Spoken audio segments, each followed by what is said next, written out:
that we signed last night. It's the cooperation to empower our communication through cyber security and also cyber connectivity, which is becoming a very major problem for social media nowadays.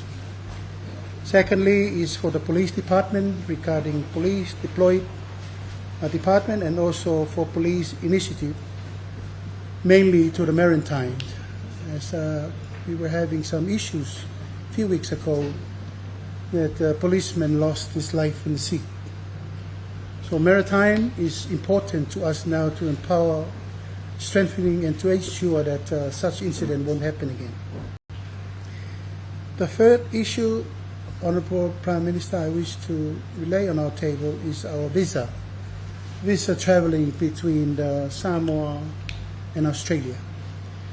As you believe, Australia is our second home. We believe that will be go on for the next decade or for the next 100 years. And the main reason why we traveled to Australia was our family commitment, church commitment, and our traditional, as I shared with you yesterday, unity between the diaspora and our community here is always connected tight. And it's always been developed from years to years. And that is why we asked for your consideration. Before it was such easy. We were mainly having multiple access from time to time. And a visitor's visa wasn't that hard as it is now. So we wish to put it up on your table, Honourable Minister. Another issue is that our RSE program, we appreciate the assistance and also the financial support and the opportunity for Samoan labour force to come to Australia, working in all areas for farming or special talented for carpentry, plumbing, and other professionals that utilize our expertise from here. And the last part is the Rugby Fund, which is we are still in the middle of negotiation with our rugby management here. We want to clear our side by make sure your fund won't be out of hand. I'm sure Australia has contacted our government to get involved. So it is our duty to respect our government level to make sure your helping for our rugby is well distributed in a proper manner of transparency and accountability. So we are still in the middle of sorting out between the government and our rugby body here to make sure we come up to a solution to sort it out in future. But we won't want to left out. We will still continue to negotiate in a way so that all requirement is fulfilled under your scheme. And we are still negotiating and also discussing whichever is the best way to move forward and to solve the important, because you know rugby is one of our game. And I believe we have committed to your Wallabies many times and all the others rugby popular team in the world, but we believe your assistance for rugby is much appreciated.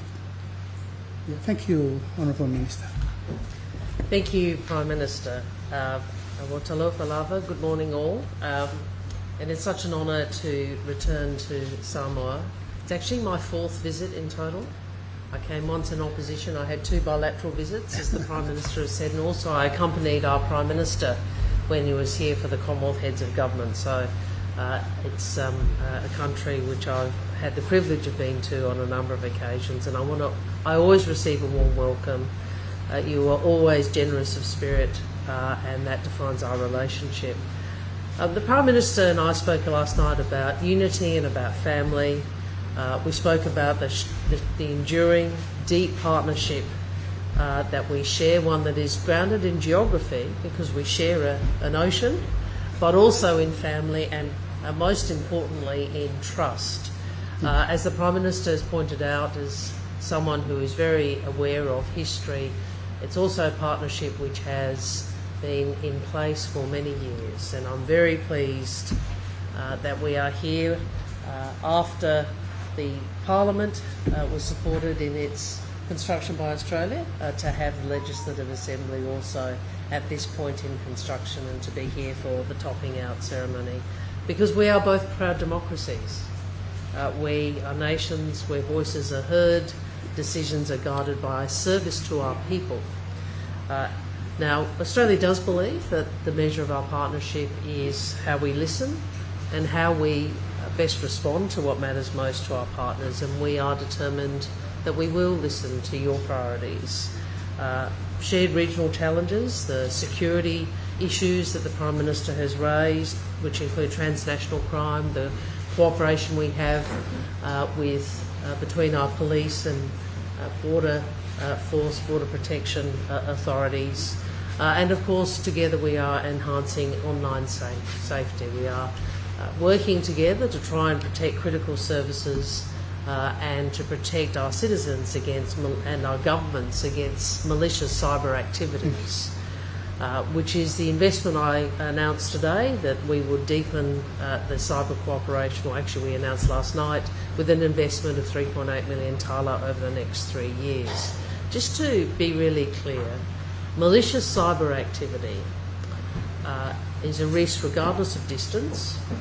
It is a threat to peace, it is a threat to prosperity, it is a threat to stability. And so working together to improve, strengthen our cyber resilience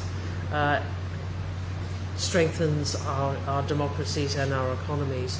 We're also working together on practical actions to build climate resilience, and the climate partnership I announced today of 20 million tala over the next 4 years is about practical projects, including renewable energy projects, and working with you to make agriculture more resilient. As the Prime Minister said, we are also working together to combat the rising challenge of transnational crime, including illicit drug trafficking, through maritime security partnership and also policing. The Prime Minister has raised 3 things. He has raised rugby, and we know how important that is. We look forward to engaging with Sāmoa, with Tonga and others in the region as they bring forward the framework for your rugby partnership that you are seeking, and obviously we want the governance arrangements on that to be ones that all governments have confidence in, and we certainly understand the importance of rugby to Sāmoa, just as we have understood the importance of rugby league to Papua New Guinea and to other countries in the Pacific. On visas, we have, I hear what you have said, Prime Minister, we have sought to improve the visa system for Samoans. We've reduced the time taken for people to seek visas. We'll continue to work with you on that. We understand, particularly for our family and friends of the 98,000 Samoans that are in Australia, how important the visa system is, and we will continue to work together on that. On labour mobility, what I have always said to every Pacific country I have been to is that we want the labour mobility schemes to work for you, and we want to work with you to make sure they do that. As I said, it's a great honour to be here today. It's a great honour to be here with the Honourable Prime Minister, and I'm looking forward to going to Savaii. The Prime Minister told me last night that if I hadn't been to Savaii, I hadn't actually been to Sāmoa. So now I'm finally going properly to Sāmoa today. Thank you. Thank you. Thank you. Ya, la whatu pēr pēngi kako whawsiri a le ai o leo mangi o le makolawai. E watu pēr le avanoa. E rua pē kolu ngai whisiri e alango le kuri mako vai savai. Tupua? First of all, Prime Minister, I stand before you as a man of very proud Australia. First and foremost, thank you for putting together this opportunity so that we all come here and sit in front of you and hopefully ask some questions and get some answers. I know that Reverend Latu did not reveal today the party he voted for, but for me, I can honestly say that I voted Labour in the last election. My question, Prime Minister, this goes to the budget support that Australia provides to Sāmoa.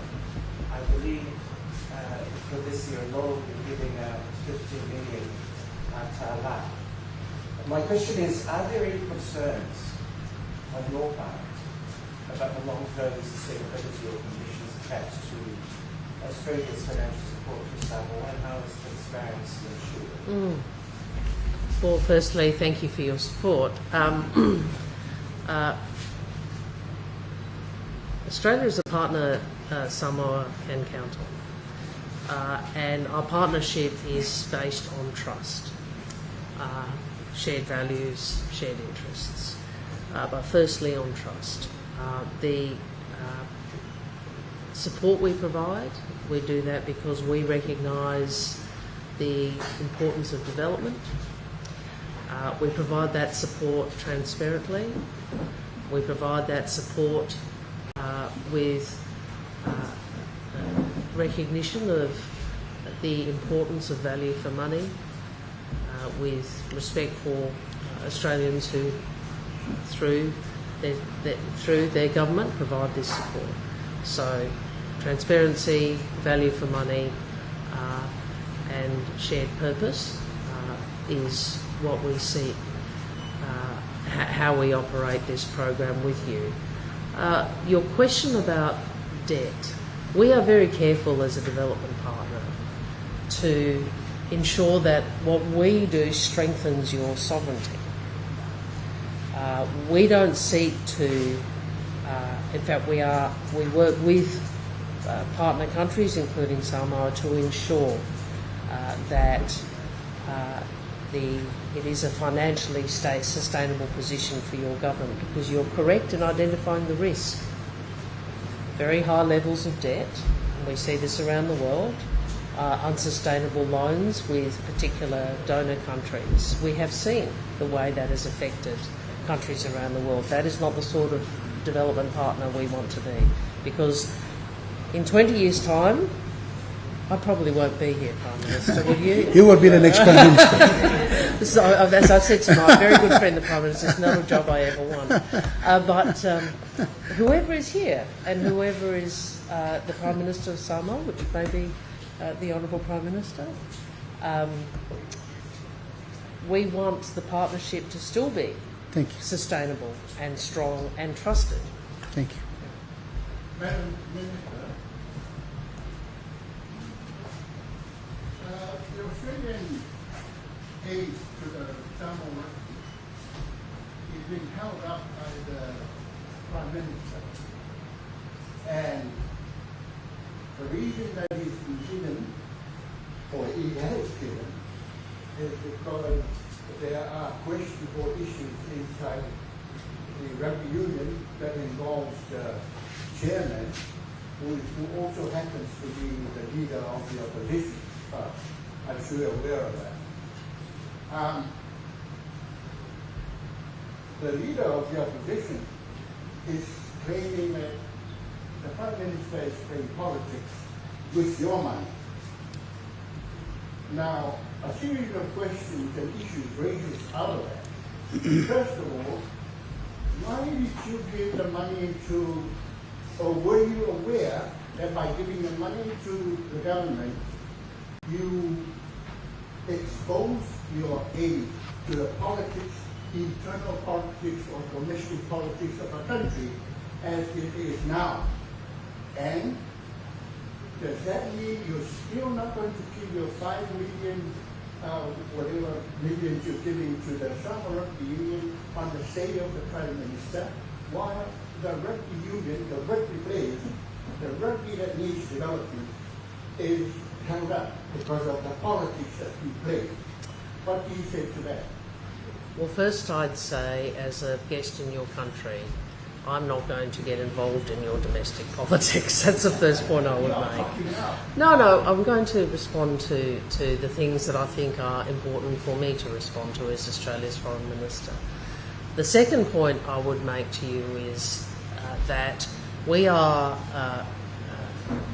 awaiting a collective application for more rugby union funding from not just Samoa but from I think it's Tonga and is it Fiji? I think yes, Fiji. Fiji. All right, which I've already spoken to Prime Minister Rambuka about. And when we receive that, we will look at that.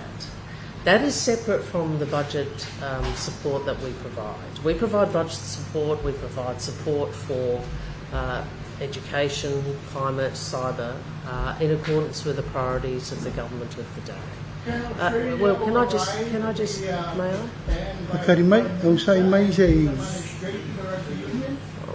I? I think I've responded to your question. I've said that we are awaiting a proposal from governments, which is how we deal with these issues, around further funding for rugby union in the 3 rugby union countries for whom rugby union is very important, which are Samoa, Tonga and Fiji.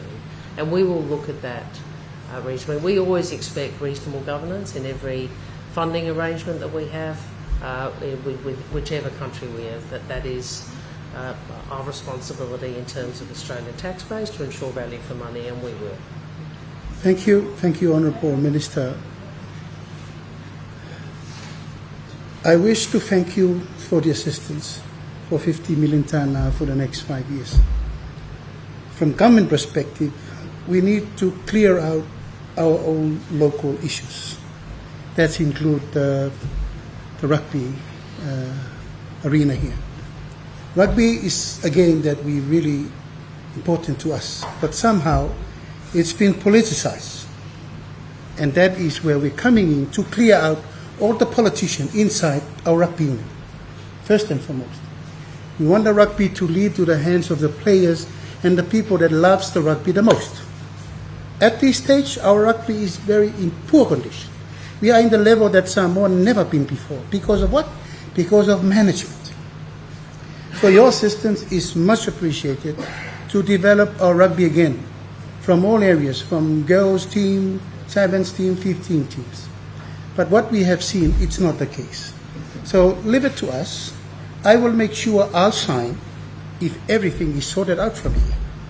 So in a way, no more politics inside rugby. Let rugby clear like Australian rugby, like New Zealand rugby, like World Rugby. So, but I have my guarantee to you that Samoa will be part of this fund until I see our local differences is solved. Mr. Prime Minister, can you clarify what politics has done for rugby? That the negative side of politics in rugby, because to your tour, to the sport necessity was also president of the rugby union. In the time of Tuiatua, the rugby was perfect. Remember that. In the time of Tuiatua, look this way. In the time of Tuiatua, politics was involved, but the rugby was perfect. Now, when Tulepa's time, where is our rugby? You name it. Where's the level of our rugby now? This is where I'm saying. This is my time as a Prime Minister. I need to sort this out. Well, no more politics in that parliament. So perhaps I can just again clarify. We have a Pacific Australia sports program. Rugby is the largest partnership under that program, and we are looking forward to working with Samoa, with Tonga, with Fiji on their proposals for additional investment. I'm happy to take further questions over here. Thank you. Sorry. Drug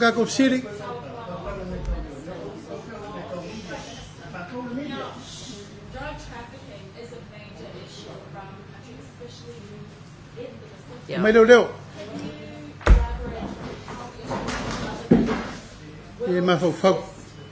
the Samoa government and the Samoa people do efforts to fight on that drug trafficking? Thank you. Are you all right if I start here? Thank you, Prime Minister. Well, this is something the Prime Minister and I have discussed last night, and I know has been discussed between our two governments for some time, and you are right. Unfortunately, we are seeing much more illicit drug trafficking through our region, and that breaks our hearts. Samoa, but not only other island nations of the Pacific. So, and we all know that no one country can combat this sufficiently. So one of the things we are seeking to do is have our police and maritime security more joined up. It is the point I sought to make in my speech, which is working together is how we assure our collective and individual security. And so one of the two MOUs that were signed, that the Prime Minister signed last night and I witnessed, are between policing and maritime authorities, in great part for the purpose that you describe, but also more generally. I also want to say this. Sāmoa should be very proud of your policing capability. Thank you. We have together worked on a Pacific policing initiative. I describe it as Pacific-led, Australia-backed. We provide training in Australia at Pinkenba. We work with others, and of course we have together created a deployable police force. And I think the first time that was deployed properly was actually here in Samoa at the Chogam. But Samoa is not only training officers through that policing initiative, and I think you've had 7 graduate from the program, but you have provided trainers. So 2 of the trainers on the program are Samoan. So that I think should give your people confidence in your policing capacity, which we will continue collectively in the Pacific to work with you on. Madam Minister, you have an educational visa program. Yes. You have the labour mobility, and also in New Zealand we have the RSE scheme. Yes. Our government has a concern of the number of people leaving our families here, travelling to Australia and New Zealand to take this job in the labour mobility and the RSE scheme. How are you going to react to that concern from our government? Well, we always want to listen to and work with governments from sending countries because we want these programs to work for you. Thank you.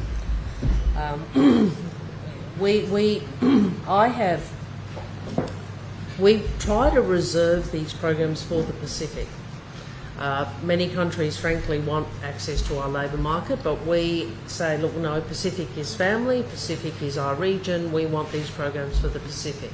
But I have said to every country I've gone to, whether it's Tuvalu, Samoa, Tonga, pardon me, Fiji, I'm going to Niue later today, I said the same thing. We want these programs to work for you, so you tell us how you want them to operate. So first, with the Pacific Engagement Visa, we cap that. Samoa chose not to be part of the first ballot, that's fine, it's not required. You chose to be part of the second ballot. That will be worked through, and a number of Samoans will receive a Pacific Engagement Visa to Australia as a consequence. The Labour Mobility Program, you are in charge of how that is selected and the numbers. So if you say to us, we don't want any next year, that's fine. If you say to us, we want double, we'll see if we can place double. Do you see what I'm saying? And how you select them and how you want them supported through that process is something we will talk to you about. So I know how important the community structures are in Samoan culture. If that is how you want them selected, we will work with you to do that. Do you think it's an issue that needs to be bring into the next forum meeting? I've had many discussions at Pacific